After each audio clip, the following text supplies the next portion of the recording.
Hi, this is Shadi, and today we're going to be discussing Shuai Jiao. Talked about Shuai Jiao a little over a year ago, comparing it with Judo, gripping, the rule set, and some of the techniques, but today we'll go through the forbidden techniques that might be either illegal in competition or extremely dangerous. I will leave a link in the description below for the original video. There's a pinned comment with the name of the techniques and everything. What we will do today is obviously not go through all of them, just those that actually caught my attention and are common with Judo, and see how they can differ with the jacket and off the grips, etc. So without any further ado, the first one is gonna be your classical black donkey rolls on rug, or a pulling Wakigatame. You can see why this can be very dangerous.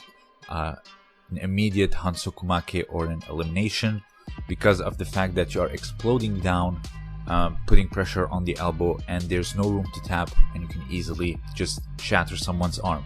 However, you can do Wakigatame in Judo since Kansetsu Waza is legal, arm locks are legal, but if you progressively take them down to the ground and then apply the lock when you're in Newaza technically, then it is perfectly legal. But to explode down the way you saw the Shuai Jiao wrestlers do it, it is 100% illegal. I'll show you a competition example. Here you see they're fighting off the grips, and then he pulls the arm and goes down immediately. He thinks that he won the fight, he got the tap and got the osaikami, but in fact he committed a very dangerous technique. Here the referees got together and decided that this is a hansokumake, immediate elimination for dangerous behavior. Let's see it one more time. There's no room to tap. This will immediately injure someone. So the next one is the most important one, the reverse nape clamper, which is a front headlock diving deep into ouchi gari. Now this has been done in Judo by particularly Tsakambatar, Kashbatar, the Mongolian wrestler / judoka. Knowing the history of Shuai Jiao, they're probably linked for sure. Warning, this technique that I'm about to show you is highly dangerous. This is just for demonstration purposes only.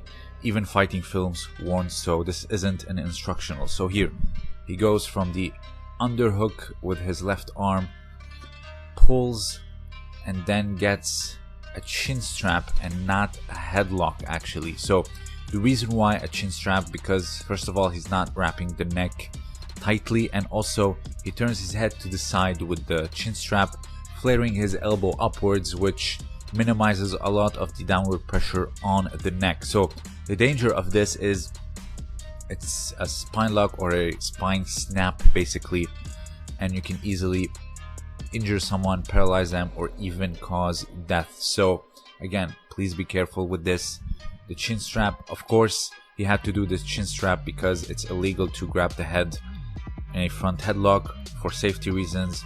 In a competition format where it's very explosive like Judo, something like a front headlock can easily go wrong. Now this technique is completely forbidden, chin strap or no. So here he turns him to the side so he can flare the elbow up and then goes down slowly, and then continues to osaikami because he cannot go down quickly for an ippon. Here's a competition example: overhooking, chin strap, ouchigari, and then gets a wazari because he cannot just lift them up and pick them up with all this force, speed, and technique.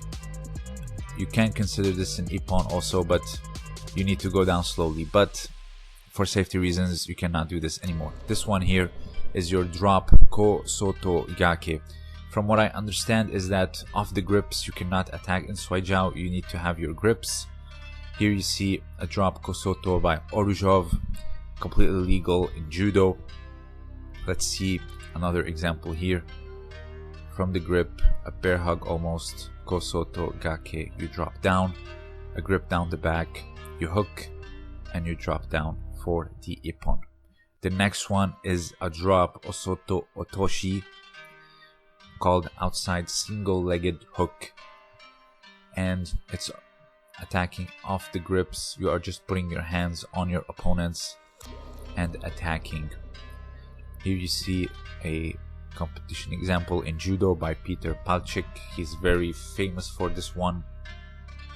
He's doing it with the grips, sleeve lapel. You can also go down the back, which will greatly compromise the posture. You hook, you drop down on your knees and get the ippon. The next one is, I would say, a cross seoinage, what we call the Russian seoinage or Sambo seoinage. I wouldn't call this sodetsuri komigoshi. First of all, there's no sleeve, and also it's loading off the back and shoulders and chopping down with the arm. It's more of a teiwaza than a koshiwaza. So here you see the arms can get across with seoinage, ippon seoinage, one arm seoinage, if they are committed to holding your sleeve. Here, let's see it one more time. This is what we call Sambo seoinage, not sode. I wouldn't call this sode. Here is a wrist bender.